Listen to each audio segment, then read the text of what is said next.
Hello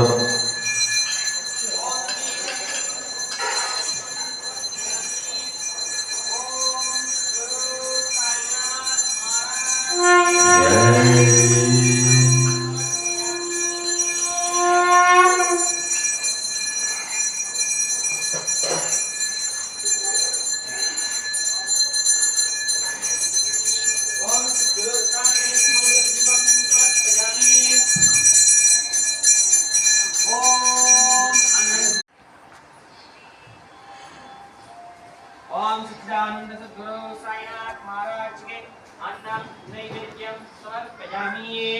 ओम ईश्वर को मन पूर्णिमा करना नैवेद्यम समर्पयामि।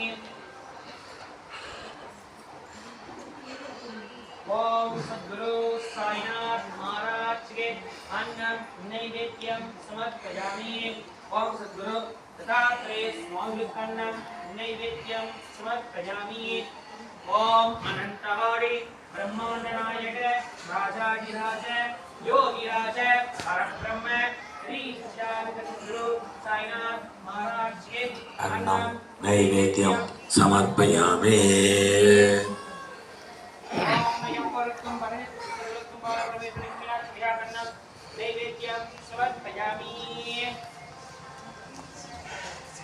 இப்போ புதி மந்திரம் சொல்ல போகிறாங்க. ஆண்கள் பெண்கள் குழந்தைகள் எல்லாம் அப்படியே இந்த முத்திரை வச்சு 2 கையும் தொடையில் வச்சு உருவ மத்தியில் பாபாவை நினைச்சு 2 முறை மந்திரம் சப்தமாக சொல்லுவாங்க. அப்படி நல்லா தியானத்தில் சொல்லுங்கள். எல்லாம் தியானத்துக்கு வாங்க. எல்லாம் அப்படியே கண்ணை மூடி தியான நிலைக்கு வாங்க. ஆண்கள் பெண்கள் குழந்தைகள் எல்லாம் அப்படியே தியானத்துக்கு வாங்க. கண்ணை முடிங்க. அப்படியே கண்ணை மூடி தியானத்துக்கு வாங்க. ஓம் பரமம் பவித்ரம் बाबा पूज्यम ओम परमं विचित्रं लीला पूज्यम ओम परमार्थ स्थात मोक्ष प्रदाता ओम भव पूज्यम नमस्कृजामि। ओम साई पूज्यम नमस्कृजामि। ओम परमं पवित्रं बाबा पूज्यम ओम परमं विचित्रं लीला पूज्यम ओम परमार्थ स्थात मोक्ष प्रदातं ओम बाबा पूज्यम नमस्कृजामि। ओम साई पूज्यम नमस्कृजामि। யாரும் கண்ணை விழிக்க வேண்டாம். இந்த மாலை வேளையில் இந்த துவாரகா மாலையில் இங்கே இருக்கக்கூடிய நம்மளுக்கு எல்லாத்துக்கும் உண்ண உணவும் உடுத்திக்கிற உடையும் இருக்கிறதுக்கு இடம் உடல் ஆரோக்கியம் நீண்ட ஆயுள் நிறை செல்வம் சொல்வாக்கு செல்வாக்கு பெருகுன்னு சொல்லி யார் யாருக்கு என்ன பிரார்த்தனை அப்படியே கண்ணை மூடி தியானத்திலே பிரார்த்தனை வச்சுக்கோங்க.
அப்படியே 2 கையை தேய்ச்சி முகத்தில் வச்சுட்டு கண்ணை வெளிங்க.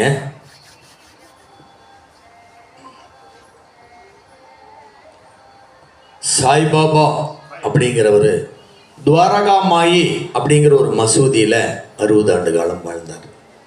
அங்கே துணி அப்படிங்கிற ஒரு அக்னி குண்டத்தை உருவாக்கி அதில் உதி அப்படிங்கிற சாம்பலை தான் தன்னுடைய பக்தனுக்கு இறுதி காலம் வரைக்கும் பிரசாதமாக கொடுத்துட்டு இருந்தார். சாய்பாபா சொல்லக்கூடிய ஒரே வார்த்தை என்னன்னா, அன்னமே பரபிரம்மம் அப்படின்னு சொல்லுவார். ஒரு மனிதனுக்கு போதுன்னு சொல்லக்கூடிய ஒரு பொருள் சாப்பாடு மட்டும்தான். வேற எதை கொடுத்தாலும் ஒரு மனிதனை திருப்திப்படுத்த முடியாதுன்னு சொல்லுவார் பாபா. 100 ஏக்கர் வாங்கி கொடுத்து பாருங்க, திருப்திப்படுத்த முடியாது. தங்க வயல் வாங்கி கொடுங்க, திருப்திப்படுத்த முடியாது. ஒரு மனிதனை போதும்னு சொல்லக்கூடிய ஒரே பொருள் சாப்பாடு மட்டும்தான்.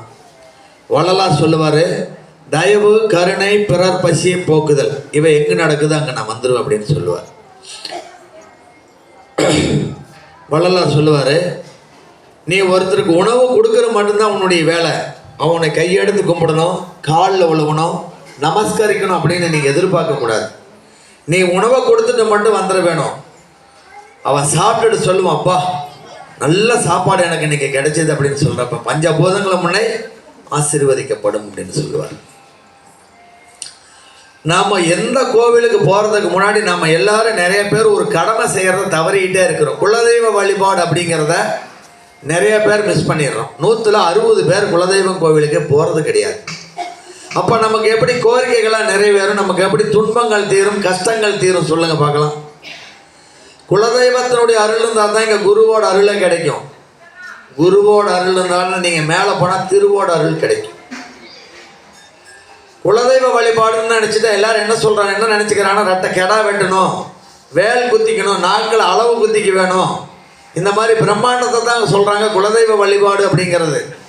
நம்ம மூதாதையர்கள்லாம் குலதெய்வ வழிபாடு எப்படி செஞ்சாங்கன்னா, 2 தேங்காய், வாழைப்பழம், வெற்றிலை பாக்கு, அதில் 11 ரூபா காசு, இல்லை 1,4 ரூபா காசு, 11 விளக்கு நல்லெண்ணெயில் நம்ம வீட்டில் அப்படியே 1 டம்ளர் பொங்கல் வச்சுட்டு போய் குலதெய்வத்துக்கு வச்சு பூஜை செய்வாங்க நம்ம மூதாதையர்கள் எல்லாமே. அவங்க என்ன பண்ணினாங்கன்னா, நம்மளை பந்தங்களும் சொந்தங்களும் விட்டு போகக்கூடாது அப்படிங்கிறதுக்காக கெடாயை வெட்டி மக்களை எல்லாம் ஒன்றிணைச்சாங்க. ஏன்னா அன்றைக்கி 18 பட்டி கிராமங்கிறது ரொம்ப லாங்காக இருக்குங்கிறதுனால மக்களை எல்லாம் ஒன்றிணைக்கணும் அப்படிங்கிறதுக்காக பண்ணினாங்க. இன்றைக்கி அது ஒரு பெரிய டாம்பிகமாகவும் அது ஒரு பெரிய கௌரவ விழாவாக நடக்குது. யாரையும் காயப்படுத்த நான் விரும்பலை. உங்கள் குலதெய்வம் பக்கமாக இருந்ததுன்னா மாதம் ஒரு முறை போங்க, தூரமாக இருந்தால் 3 மாதத்துக்கு ஒரு முறை போங்க, 6 மாதத்துக்கு ஒரு முறையாவது குலதெய்வத்துக்கு போங்க. இல்லைன்னா வருடம் ஒரு முறையாவது கண்டிப்பாக உங்கள் குலதெய்வத்துக்கு கொண்டு போய் நீங்கள் படி செலுத்த வேணும். திருமணம் ஆன உடனே நம்ம எங்கே போகிறோம், குலதெய்வம் கோயிலுக்கு தான் நம்ம போகிறோம். அங்கே போய் பூஜை புனஸ்காரங்கள்லாம் செஞ்சு முடிச்சுட்டு தான் அடுத்த சாங்கிய சடங்குக்கு நம்ம போகிறோம். அதனால் பெண் தெய்வமாக இருந்தால் ஒரு சேரை எடுத்துக்கோங்க, வாழைப்பழம், தேங்காய் பழமெல்லாம் வச்சு கொண்டு போய் கொடுத்து பூஜை செய்யுங்க. ஆண் தெய்வமாக இருந்தால் வஸ்திரம் வச்சு வருடம் ஒரு முறை கண்டிப்பாக நீங்கள் குலதெய்வத்தினுடைய படியை நீங்கள் கரெக்டாக செஞ்சால் தான் உங்களுக்கு வாழ்க்கையே ஒரு மாற்றம் வரும். இதுக்கு உதாரணம் பாபாவோட சாமா அப்படின்னு ஒரு அடியார் இருந்தார். அவர் பாபாவை தவிர்த்து வேறு எங்கேயுமே வெளியில் போக மாட்டார். சிரிடி கிராமத்தில் துவாரகா மாய் தவிர்த்து எங்கேயும் யாருக்கிட்டையும் எப்பவும் போக மாட்டார். அவருக்கு ஒரு முறை தோல் வியாதி வருது. அப்போ அவங்க அம்மா குலதெய்வத்திட்ட வேண்டிக்கிறாங்க, என்னுடைய மகனுக்கு இந்த தோல் வியாதி சுத்தம் கிளியர் ஆகிடுச்சுன்னா 1 ஜதம் கொலுசு உங்களுக்கு போடுறேன் அப்படின்னு அந்த தெய்வத்துக்கு வேண்டிக்கிறாங்க. இவருக்கு அந்த நோயெல்லாம் கிளியர் ஆகிடுது. இவங்க கொண்டு அதை செலுத்தாமல் விட்டுறாங்க. அவங்க அம்மா இறக்கம் தருவாயில் சொல்கிறாங்க, சாமா நம்ம குலதெய்வத்துக்கு 1 ஜோடி கொலுசு வாங்கி போடுறேன்னு வேண்டியிருக்கேன், நீங்கள் அதை கொண்டு செலுத்திடுங்க அப்படின்னு சொல்கிறாங்க. அவரும் அதை செலுத்துறதை விட்டுறாரு. பாபாவை பார்க்கறதுக்காக ஒரு அக்னி கோத்திரி ஒருத்தர் வர்றாரு. பாபாவை பார்க்கறதுக்கு மிகப்பெரிய ஜோதிடர். விடுங்க, ஃப்ரீயாக விடுங்க, குழந்தைய போகட்டும், அதனால் என்ன, விடுங்க, நீங்கள் ஃப்ரீயாக விடுங்க. ஏன்னா உங்களோட கவனங்களை குழந்தை மேலே போயிரு, சாமி மேலே வராது, விடுங்க அந்த குழந்தைய. அப்போ அக்னி கோத்திரி ஜோதிடர் பாபாவை பார்க்கறதுக்காக வராரு. அப்போ சாமா கேட்குறாரு, இந்த சாமாவோட அண்ணன் கேட்குறாரு, எங்கள் வீட்டில் ஒரே கடுமையான கஷ்டம், எங்களால் வாழ்க்கையில் வறுமையிலிருந்து வெளியிலேயே வர முடியல. அப்போ தேவ பிரசன்னம் போட்டு பார்க்குற. அப்போ அந்த தேவதை சொல்லுது, குலதெய்வத்தினுடைய குற்றம் இருக்குது, அந்த குலதெய்வத்துக்கு வேண்டுதல் செலுத்த சொல்லுங்க அப்படின்னு சொல்றப்ப ஒரு ஜோடி கொலுசு கொல்லன் பண்றதுல ரெடி ஆயிட்டு இருக்குது. சாமா என்ன பண்றாருன்னா பாபாவை வந்து வேற எதையும் வணங்க மாட்டார், கும்பிட மாட்டார். ஒரு தட்டத்தில் அந்த கொலுசை வச்சுட்டு வர துவாரகாமைக்குள்ள வந்தோடனே, ஓ தேவா உங்க காலை காட்டுங்க, உங்களுக்கு கொலுசு போட்டு நான் அழகு பார்க்குறேன் அப்படின்னு சொல்றார்.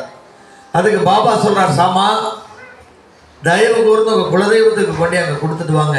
அதுக்கு சாமா சொல்றாரு, குலதெய்வம் இஷ்ட தெய்வம் எல்லாமே இந்த மசூதியில் இருக்கக்கூடிய நீங்க தான், நான் எங்கேயும் போக மாட்டேன் அப்படின்னு சொல்றாரு. நம்ம பாபா பயங்கரமா கோபம் வந்து கத்துறாரு. சாமா இது வரைக்கும் நீ சொன்னதை நான் கேட்டேன், இந்த ஒரு முறையாவது தயவு செஞ்சு போய் செஞ்சுட்டு வா அப்படின்னு சொல்றாங்க. குலதெய்வ வழிபாட்டை நிறைவு பண்ணிட்டு வந்தோடனே அவங்க குடும்பம் கடைசி வரைக்கும் எந்தவித தடுமாற்றம் இல்லாம சுபிச்சமா இருக்காங்க. இது எதுக்காக நாங்கள் ஒவ்வொரு வாரம் சொல்றோம் அப்படின்னா, குலதெய்வத்தினுடைய அருள் இல்லைன்னா நம்ம உலகத்தில் எங்கே போனாலும் நீங்கள் 1 கோடி பேருக்கு சுவர் போட்டாலும் அது புண்ணிய கணக்குக்கு போக, குலதெய்வத்தினுடைய கருணை வேணும். அதே போல் இந்த சாய்பாபா என்ன அவ்வளோ பெரிய அற்புதம் மிக்க வரோம், நாங்கள் வாரம் வரோம், நாங்கள் சொன்ன இந்த சாமிக்கு செவி சாய்க்குமா, இந்த சாமிக்கு காது கேட்குமா அப்படின்னு நீங்கள் கேட்கலாம். அதுக்கு ஒரு முறை ஒருத்தர் துவாரகாமாய்க்கு வரார். பாபா துவாரகா மாய் அப்படின்னா, துவாரகான்னா கிருஷ்ணர் பிறந்த இடம், மாயின்னா அம்மா. இந்த துவாரகான்னா அழகு ஒளி பொருந்தி இடமா இருக்கும் பாபா. இங்கே எல்லாம் ஓட்டையாக இருக்குது, செவரெல்லாம் இடிஞ்சு கிடக்குது, இங்கே எப்படி கிருஷ்ண பரமாத்மானுடைய அருள் இருக்கும் அப்படின்னு கேட்குறாரு. அதுக்கு பாபா சொல்கிறார் அந்த சாமானியங்கிட்ட, நீங்கள் இந்த செவுத்தில் போய் காது வச்சு பாருங்க அப்படின்னு சொல்கிறார்.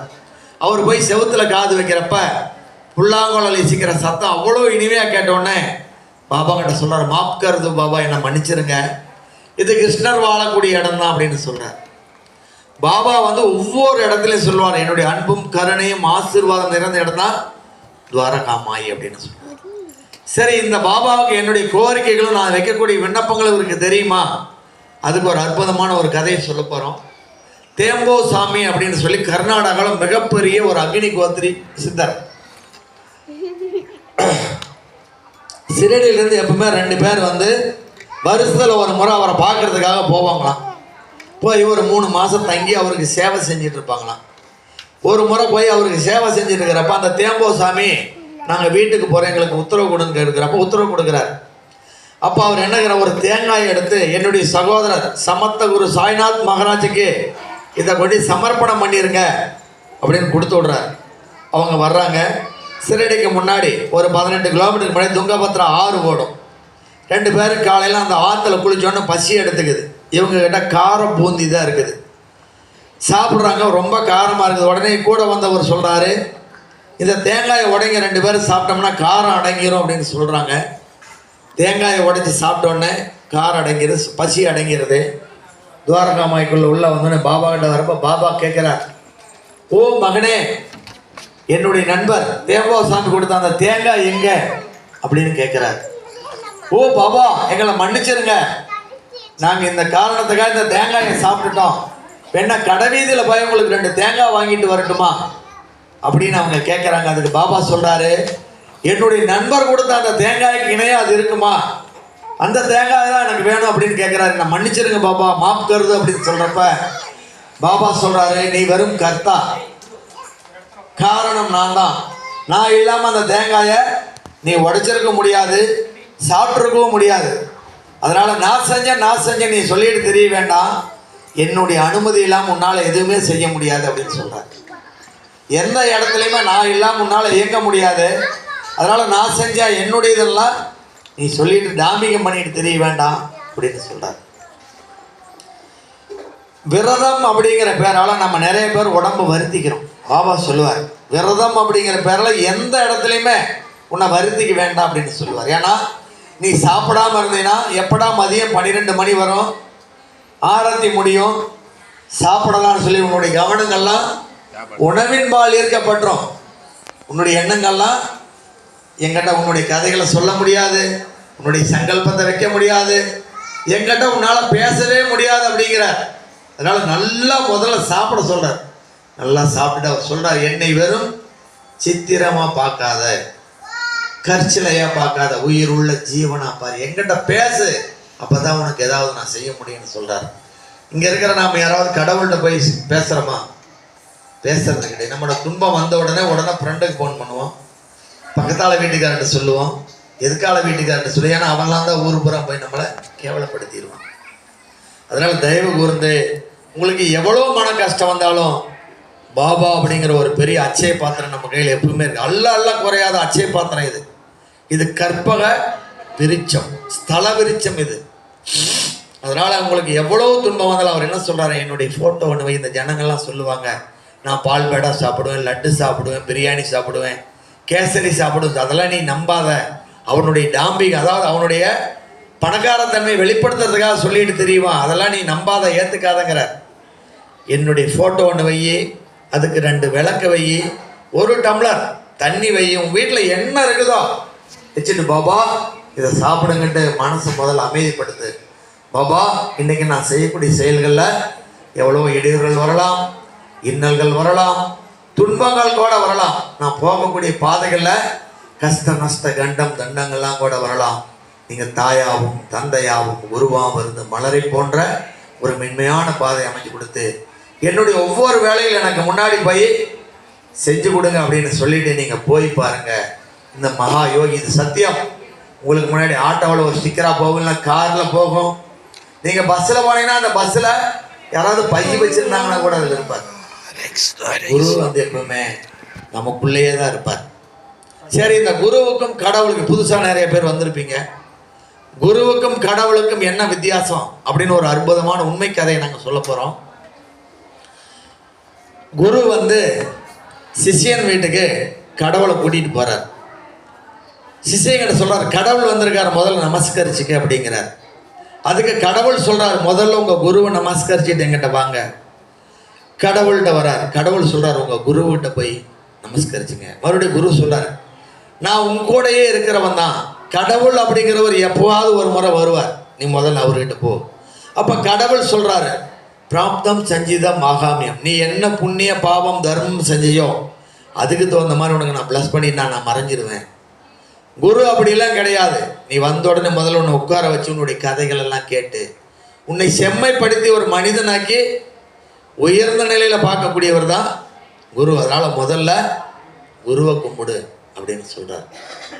அதனால் வந்து பாபா சொல்லுவார், என்னுடைய துவாரகமாய் அற்புதம் நிறைந்த இடம் அப்படின்னு சொல்லுவார்.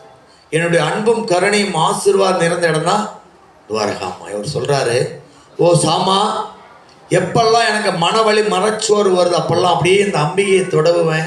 இப்போ அப்படியே என்னை மடியில் எடுத்து படுக்க வச்சு இளைப்பாற வைத்து அருக்கரணை செய்வா அப்படின்னு சொல்கிறார். அவர் சொல்கிறார் பாருங்க, நானும் இங்கே ஒரு பெரிய பொக்கிசாரியை திறந்து வச்சுருக்கேன்.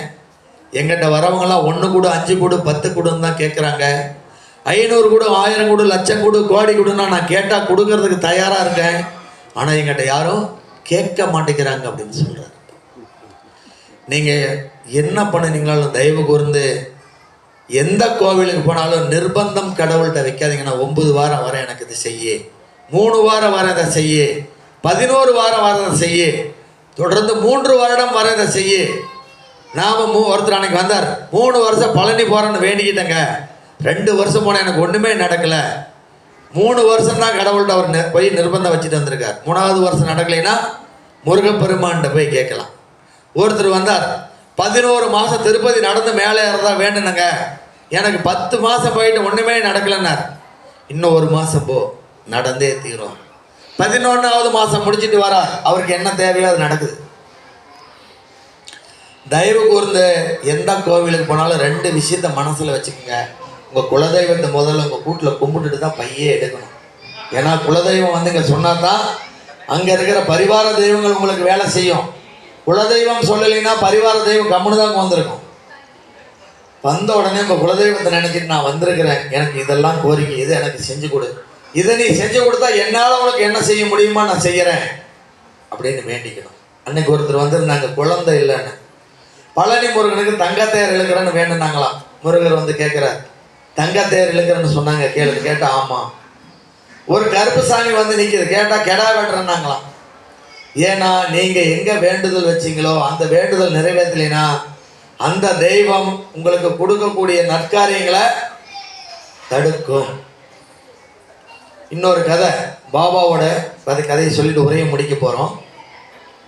பாபா எப்பவுமே துவாரகாமாயில 2 வார்த்தை சொல்லுவார்.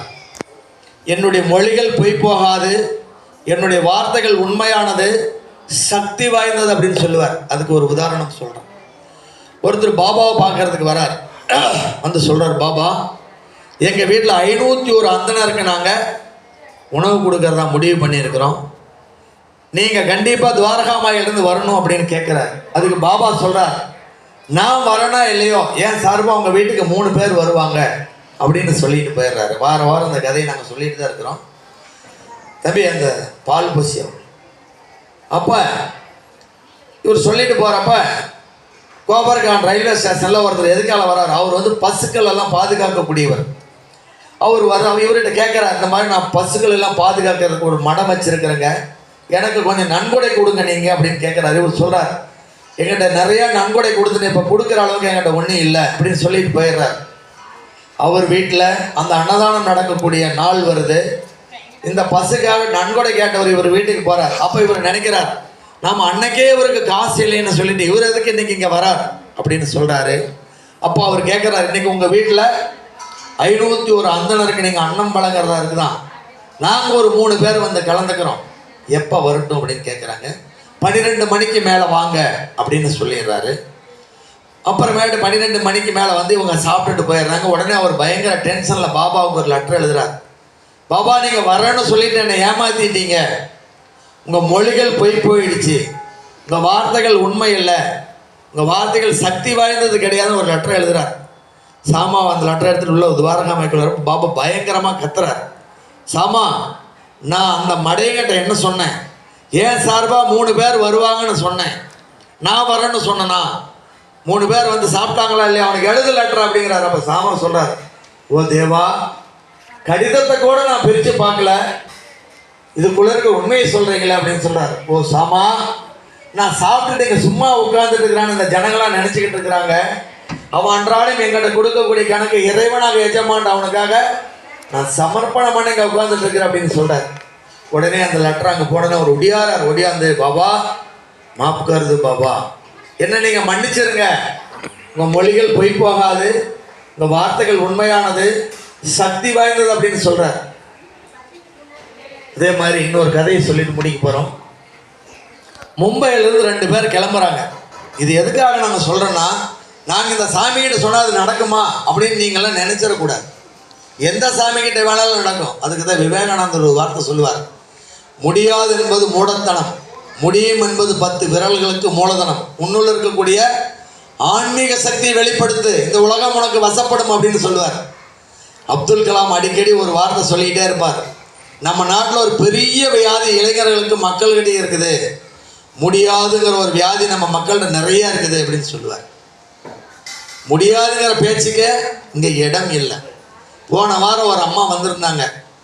அவங்க பக்கத்தால் வீட்டில் அவங்களுக்கு இட பிரச்சனையா அழுகிறாங்க. நீ எங்கிட்ட அழுது என்ன பண்ண போகிறீங்க, அந்த போய் மகா யோகிட்டு சொல்லிட்டு போங்க, அடுத்த வாரம் அது முடிஞ்சிடும் அப்படின்னு சொல்லி அனுப்புகிறோம். அந்த அம்மா மத்தியானம் அந்த அழுகிறாங்க. ஏன்னா அடுத்த நாள் மத்தியானமாக அந்த பிரச்சனை முடிஞ்சிருச்சான்.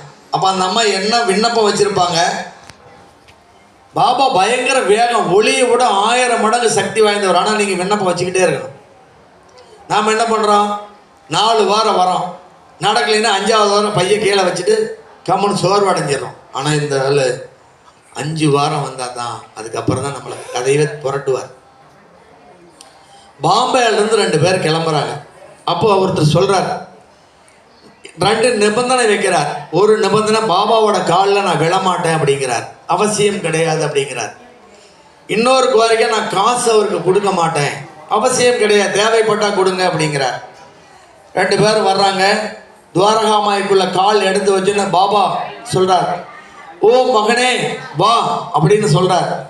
அவர் ஓடி வந்து பாபா காலை கட்டி பிடிச்சி அழுகிறார். அதுக்கு பாபா சொல்கிறார், உங்களை என் காலில் நான் விழ சொல்லலை, நீங்கள் அதுக்கு என் காலில் விழறீங்க, இல்லை என்னுடைய இறந்த தந்தையினுடைய குரலும் என்னுடைய தந்தையாக நீங்கள் தெரிஞ்சிங்க அப்படிங்கிறார். நமஸ்கரிச்சுட்டு போயிடுறாங்க.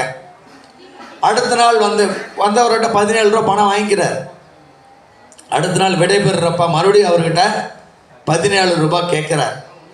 அப்போ இவர் கேட்குறார், நாங்கள்லாம் கொடுக்க வேண்டியது இல்லையா? அதுக்கு அவசியம் கிடையாது, தேவைப்பட்டா நீங்க கொடுங்க அப்படிங்கிறார். அப்ப மும்பைக்கும் சிரடிக்கும் 268 கிலோமீட்டர் டிஸ்டன்ஸ் இருக்குது. முதல் நாள் மும்பையில் அவங்க சொல்றாங்க, அடுத்த நாள் துவாரகாமாயில் அவர் சொல்றார். அப்ப திரிகாலம் மணிந்த ஞானி இந்த பாபா இன்னைக்கு உங்களுக்கு என்ன செய்யணும், நாளைக்கு என்ன செய்யணும், நாளை மறுநாள் என்ன செய்யணும்னு அவருக்கு தெரியும். அதுக்கு தான் சொன்னேன், நீ வெறும் கர்த்தா, நான் காரணம், என்னெல்லாம் உன்னால ஒண்ணுமே செய்ய முடியாது அப்படிம்பார். அதனால தயவு கூர்ந்து தினமும் காலையிலேயாவது மாலையாவது சங்கல்பம் வைங்க. முதல்ல குலதெய்வத்தை முதல்ல மன உருகி வேண்டிட்டு என்ன வேணுமோ தட்டுங்கள் திறக்கப்படும் தான் சொல்லுவாங்க. நீங்க தட்டவே வேண்டாம், இந்த மகா யோகி நீங்க கேட்டா கொடுத்துருவார். அவ்வளவு பெரிய கருணை உள்ளமோ கொண்டவர் அவர்.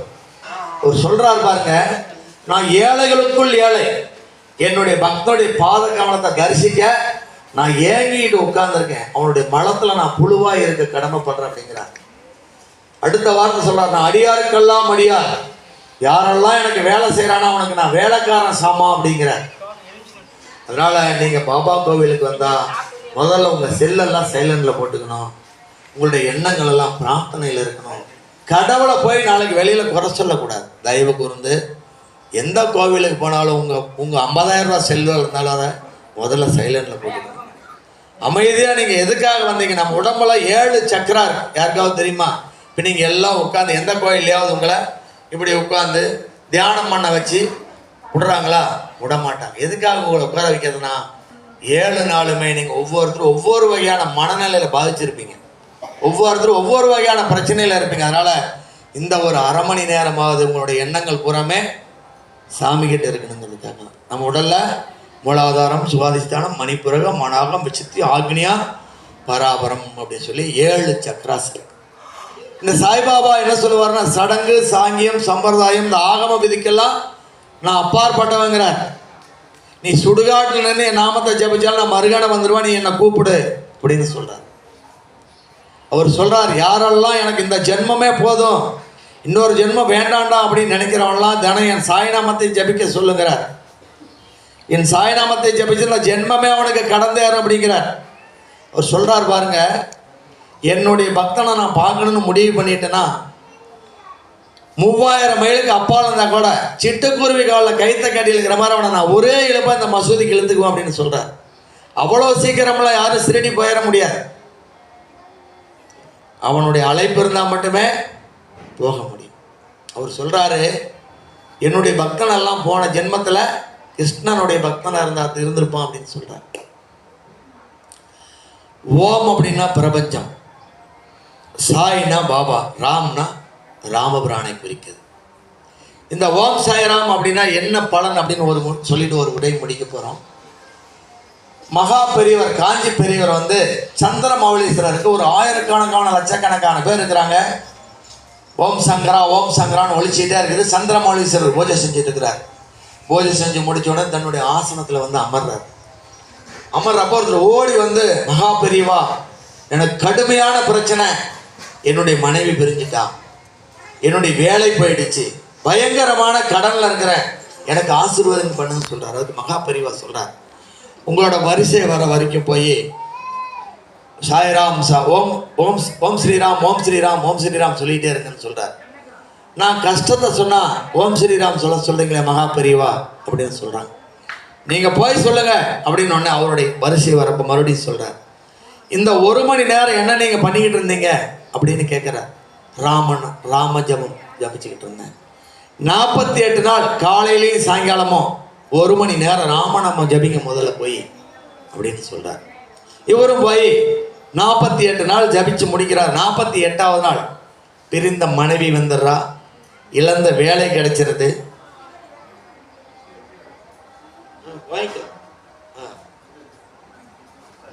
இழந்த போன மனைவி வந்துடுறா, நண்பர்கள்லாம் கடனெல்லாம் அடைச்சி விட்டுறாங்க. மறுபடியும் மகா பெரியவா கிட்ட நன்றி சொல்ல வர்றார். இப்போ மகா பெரியவா சொல்றார், ராமநாமம் ஜபிச்சா என்ன ஆகும் தெரியுமா? சொல்லுங்கய்யா. ராமநாமம் ஜபிச்சா பிரம்மா வந்துடுவார், சிவன் வந்துடுவார், விஷ்ணு வந்துடுவார், சரஸ்வதி வந்துடுவாங்க, மகாலட்சுமி வந்துடுவாங்க, அம்பாள் வந்துடுவாங்க. இவங்கெல்லாம் வரதெல்லாம் 2வது விஷயம். கலியுகத்தின் கண் கண்ட தெய்வம் ஹனுமான் வந்துருவார் அப்படிங்கிற. ஹனுமான் உடனே ராமநாமம் ஜபிச்சா ஒடியாந்துருவாரு. போய் ராமபிரான்ட்ட சொல்லுவார், எஜமானே இவங்கெல்லாம் ராமநாமம் ஜபிச்சிட்டாங்க, இவங்களுக்கு நம்ம கடங்காரன், முதல்ல இவங்க கஷ்டத்தை தீர் அப்படின்னு சொல்லி ஹனுமான் முதல்ல ராமபிரானை கூட்டிட்டு வந்துடுவாங்க. ஓம் சாய் ராம் அப்படிங்கிறதுனா சாயின்னா இவர் கடுமையான ராமபிரானுடைய பக்தன். கலியுகத்தின் ராம அவதாரம் இவர். தத்தாத்திரேயோட 16வது அவதாரம் பாபா. தத்தாத்திரேயோட 16வது அவதாரம், சாரி 17வது அவதாரம் இவர். 16வது அவதாரம் வந்து சோலாப்பூர்லேருந்து 60 கிலோமீட்டர் அக்கல்கோட்டுன்னு ஒன்று இருக்குது. அங்கே அக்கல்கோட் மகாராஜா அப்படிங்கிறவர் 16வது அவதாரம்.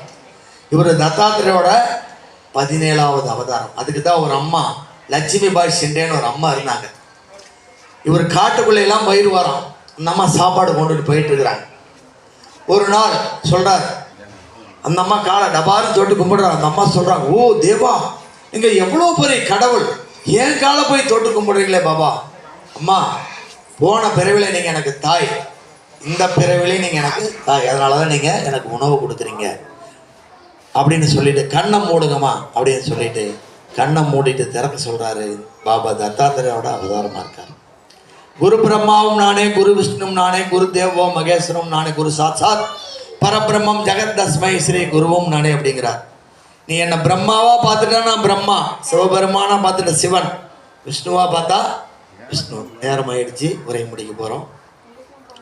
நாளை மாலை 5 மணிக்கு ஸ்ரீ சக்கர மகா வேள்வி பால திரிபுர சுந்தரி அப்படிங்கிற ஒரு அம்பாளுக்குங்க பூஜை நடக்குது, மகாமேருக்கு நடக்குது. கண்டிப்பாக வந்து அந்த பூஜையில் பயன்பெறுமாறு அன்போடு அழைக்கின்றோம். நம்ம கோவிலில் நீங்களும் அன்னதானம் செய்யலாம் அப்படிங்கிற மாதாந்திர அன்னதான திட்டம் இருக்குது, அதில் சேர்ந்துக்குங்க.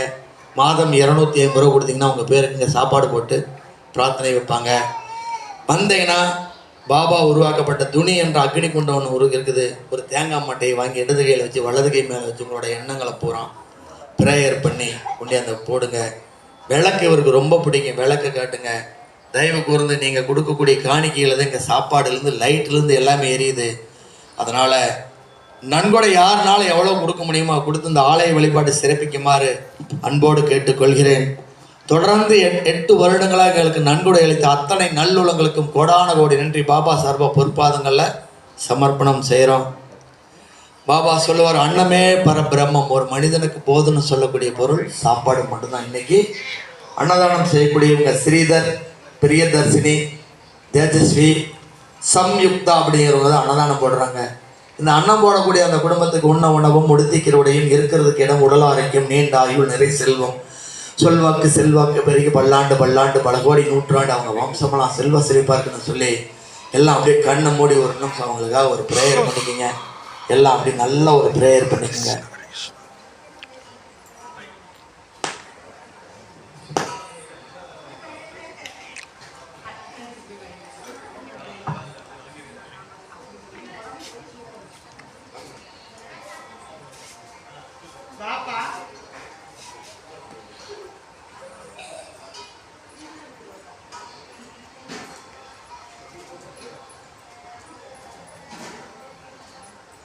சாய்ராம். பாபா ஒரே ஒரு வார்த்தை அடிக்கடி சொல்லிட்டே இருவார், யார் ஒருவர் நம்பிக்கையோடு இந்த துவாரகாமாய்க்கு வராங்களோ, நம்பிக்கை அதிகப்படியான என்னுடைய அற்புதத்தையும் ஆசீர்வாதத்தையும் செஞ்சிருவேன். யாரெல்லாம் நம்பிக்கை இல்லாமல் இங்கே வராங்களோ என்னுடைய அற்புதத்தை முதல்ல செஞ்சு அவனை வசப்படுத்திக்குவேன். அவன் வீட்டில் ஒரு புருத்தா எந்திரிப்பேன், செடியாகி மரமாகி ஸ்தலம் விருட்சமாகி அவனுடைய வம்சமெல்லாம் காப்பாற்ற நான் கடமைப்பட்டிருக்கேன்னு சொல்கிறாரு. தயவு கூர்ந்து இங்கே வரணும்னா முதல்ல ஒரு விஷயம், நம்பிக்கையை முதல்ல நீங்கள் கையில் வச்சுக்கணும். இன்னொரு கையில் பொறுமை அப்படின்னு வச்சுக்கோங்க. கண்டிப்பாக அற்புதங்களும் ஆசீர்வாதம் நிறைந்த இடம் தான் இந்த இடம். இன்னைக்கு அந்த அம்மா பால் கொண்டு வந்து கொடுத்தாங்க. அவங்க சம்மந்தி அவங்களுக்கு 1 வருஷமாக வேலை கிடைக்கலன்னு வந்து ஒரு ப்ரேயர் பண்ணிட்டு போனாங்க. உடனே இடம் ட்ரான்ஸ்ஃபர் கிடைச்சிது. அன்னைக்கு அவங்க சக்கரை பருப்பெல்லாம் கொடுத்தாங்க. மறுபடியும் இன்னைக்கு பால் அபிஷேகத்தை கொடுத்துருக்காங்க. என்ன நடந்தது நமக்கு தெரியாது. அதனால் ஒவ்வொருத்தரும் நீங்கள் பாபா கிட்ட அப்படியே பாபாவை லவ் பண்ணுங்க, உங்களோட எண்ணங்களை விதைச்சிக்கிட்டே இருங்க. நடக்கலை அப்படின்னா யாரெல்லாம் எங்கிட்ட வாங்க, நான் கூட்டிகிட்டு போய் அங்கே கேட்குறேன். நான் கேட்டால் அவர் பதில் சொல்லுவார், ஏன் இவங்களுக்கு நீ செய்யலை அப்படின்னு கேட்கலாம். ஏன்னா இந்த சாமி கேட்குங்க. ஓம் சாய்ராம், ஜெய் சாய்ராம். ஜெய் ஜெய் சாய்ராம். ஹரிணி நீட் தேர்வில் நல்ல மதிப்பெண் எடுக்க வேண்டிய பாபாவிடம் பிரார்த்தனை. ஹரிணி விரும்பிய காலேஜ் கிடைக்க வேண்டிய பாபாவிடம் பிரார்த்தனை. நந்தகுமார் வீடு நல்லபடியாக கட்டி முடிக்க வேண்டியும், குடும்பம் நன்றாக இருக்க வேண்டியும். அலைட் இன்ஜினியர் பெங்களூரு தொழில் நன்றாக நடைபெற வேண்டிய பாபாவிடம் பிரார்த்தனை. வசந்தா சுகர் பிரஷர் குறைய வேண்டிய பாபாவிடம் பிரார்த்தனை. பிரவீன்குமார் சுசித்ரா குழந்தை வரம் வேண்டிய பாபாவிடம் பிரார்த்தனை. ஹேமலதா திருமணமாக வேண்டியும். தியா ஃபைனான்ஸ் தொழில் நன்றாக நடைபெற வேண்டியும். தியா சஞ்சய் நன்றாக படித்து நல்ல மார்க் எடுக்க வேண்டியும். மைத்லி சிவா குழந்தை வேண்டிய பாபாவிடம் பிரார்த்தனை. சாந்தி வீடு நல்ல வேலைக்கு இருக்க வேண்டியும். நாகமித்துஞ்சை கை நன்றாக இருக்க வேண்டியும். உடல் ஆரோக்கியமாக இருக்க வேண்டியும். விக்னேஷ் கேஸ் முடிய வேண்டியும். விஜய் திருமணம் நல்லபடியாக அமைய வேண்டியும். விக்னேஷ் வெளியே கொடுத்த பணம் திரும்ப கிடைக்க வேண்டியும். RS நிதிஷனா +2வில் நல்ல மதிப்பெண் இருக்க வேண்டியும். உடல் ஆரோக்கியத்துடன் இருக்க வேண்டியும். ஆர் மணிகண்டன் புத்திர பாக்கியமாக வேண்டியும். ஆர் லட்சுமி குழந்தை பாக்கியமாக வேண்டியும். கோகிலவாணி இன்று திருமண நாள் பாபாவிடம் பிரார்த்தனை. சரத் பாலாஜி நிஷா நாளை பிறந்த நாள் நன்றாக இருக்க வேண்டிய பாபாவிடம் பிரார்த்தனை. நித்தியம் நன்றாக படிக்க வேண்டியும். கார்த்திகேயன் பேட்மிண்டன் விளையாட்டில் நன்றாக விளையாடி வெற்றி பெற வேண்டியும். RK பேட்மிண்டன் அகாடமி தொழில் நன்றாக நடைபெற வேண்டியும். ஆர் சதாசிவம் வயிற்றில் இருந்த ஆபரேஷன் செய்ய உள்ளார். சனிக்கிழமை ஆபரேஷன் நடைபெறுகிறது. நல்லபடியாக ஆபரேஷன் முடிந்து வீடு திரும்ப வேண்டிய பாபாவிடம் பிரார்த்தனை.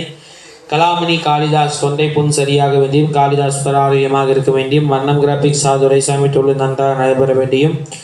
நிரந்தரமான வேலை ஆட்கள் கிடைக்க வேண்டியும். ஆல்தீஸ் ஒன் பேட்மிண்டன் போட்டியில் நன்றாக விளையாடி முதல் பரிசு பெற வேண்டியும். டி தருணி 10ஆம் வகுப்பில் நன்றாக படித்து நல்ல மார்க் எடுக்க வேண்டியும். ஜி ராமச்சந்திரன் விசாலாட்சி உடல் ஆரோக்கியமாக இருக்க வேண்டியும். ஆர் துரைசாமி ஸ்ரீவித்யா உடல் ஆரோக்கியமாக இருக்க வேண்டியும். தன்ஸ்ரீ பூஜா 10ஆம் வகுப்பில் நன்றாக படித்து நல்ல மார்க் எடுக்க வேண்டியும். சஞ்சய் 12ஆம் வகுப்பில் நன்றாக படித்து நல்ல மார்க் எடுக்க வேண்டியும். சிபி சீனிவாசன்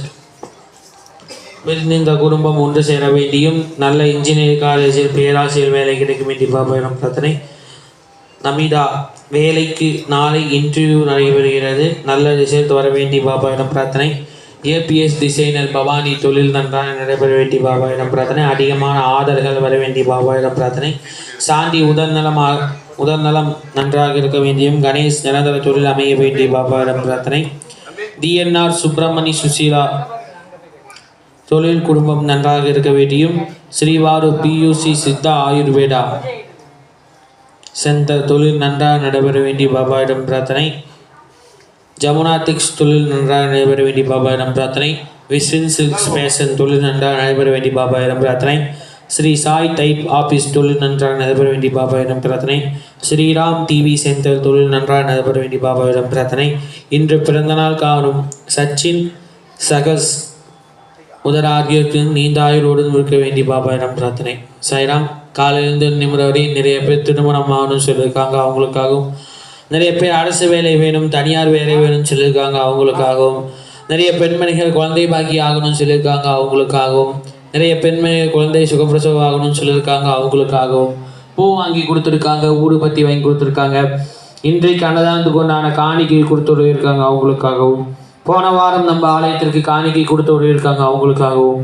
பாபாவோட அருட்கருணையினாலும் சேட்சா சர்க்கார் பாப்பமோட ஆசீர்வாதத்தாலும் நாமளை வைக்கக்கூடிய பிரார்த்தனையின் வலிமையினாலும் இந்த எல்லா பிரார்த்தனையும் மிக விரைவில் நடைபெறணும்னு சொல்லி பாபா கிட்ட ஒரு மனதா பிரார்த்தனை வச்சுக்கலாம். சாய்ராம்.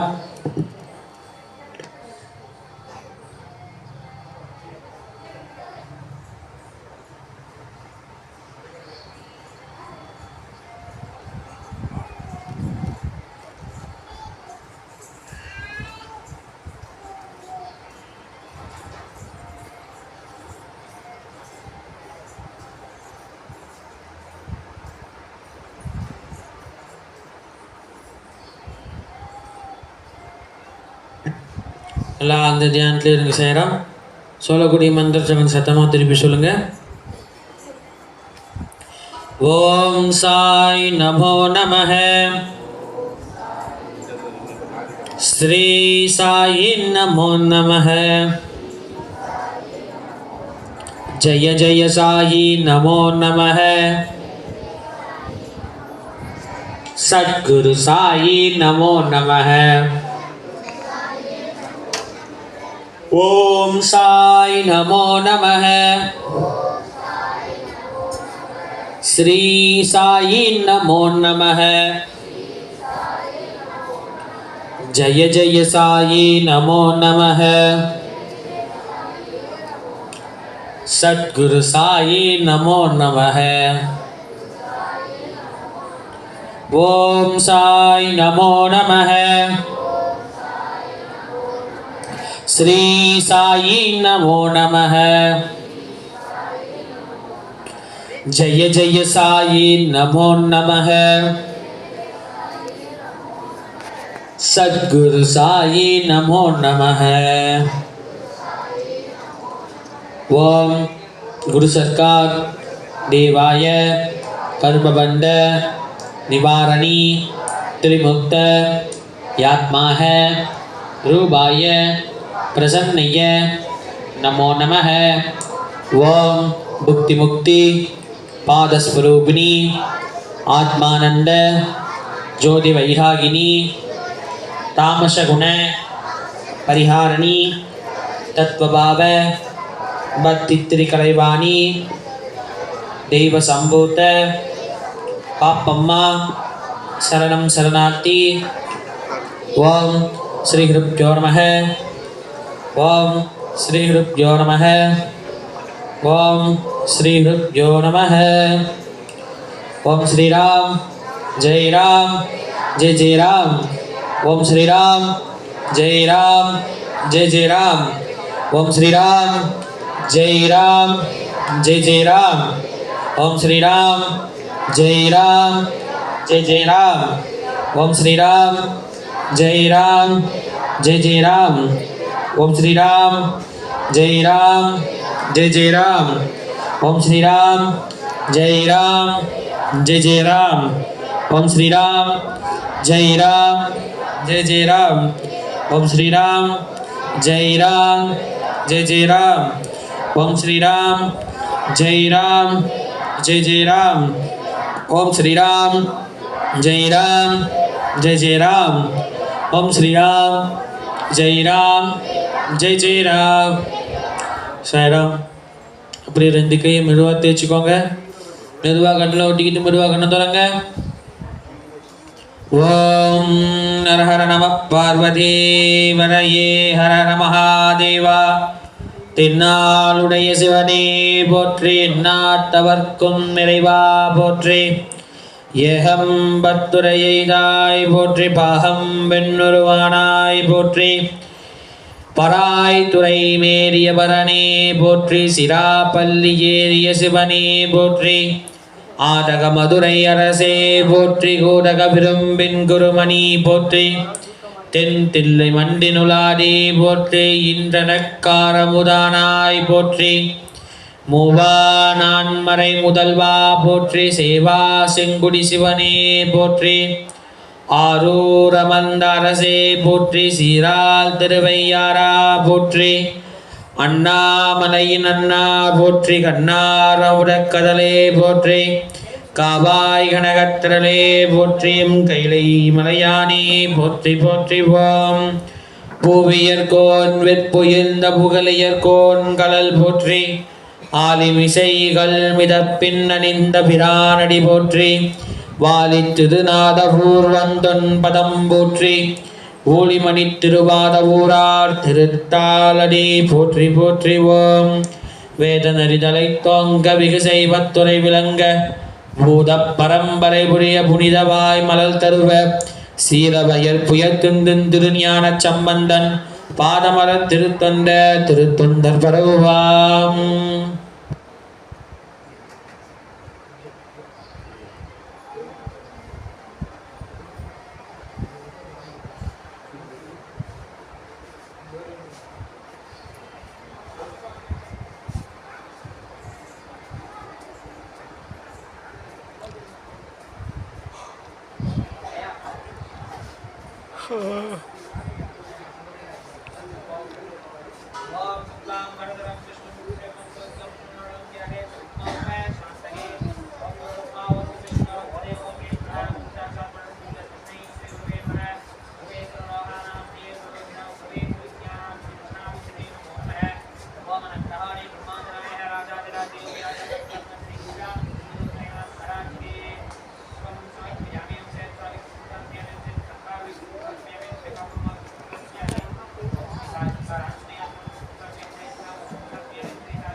समर्पयामि ओम श्री भगवान शिवं समर्पयामि महादाराजी पुत्राय आश्रया पवित्रं समर्पयामि ओम श्री साविकन्नं नैवेद्यं समर्पयामि ओम श्री सत्ताविकन्नं नैवेद्यं समर्पयामि ओम श्री अहम्मावकन्नं नैवेद्यं समर्पयामि पुनः दादाजी पुत्राय आश्रया पवित्रं नैवेद्यं समर्पयामि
யார் யாருக்கு என்ன பிரார்த்தனையோ அவங்களோட பிரார்த்தனை நல்லா கண்ணமொழி கொடுக்கான ஒரு பிரார்த்தனை.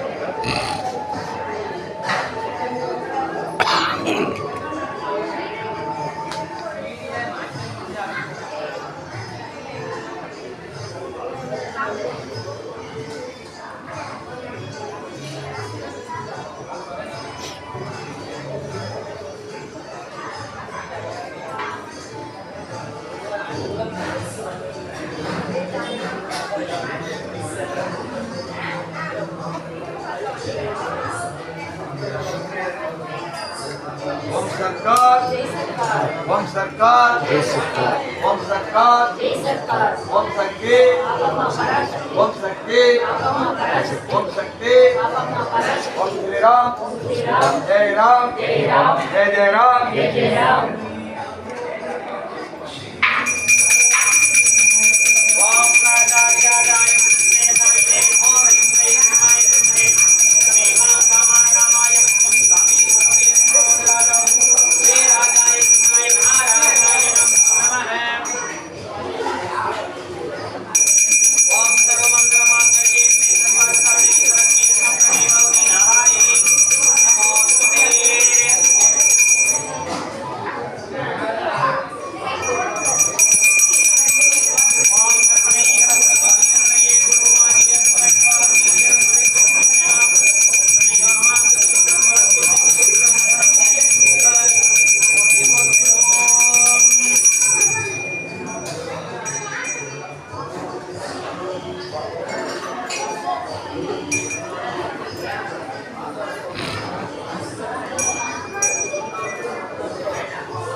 ஆண்கள் பெண்கள் அப்படியே வெளியே வரிசையா நில்லுங்க.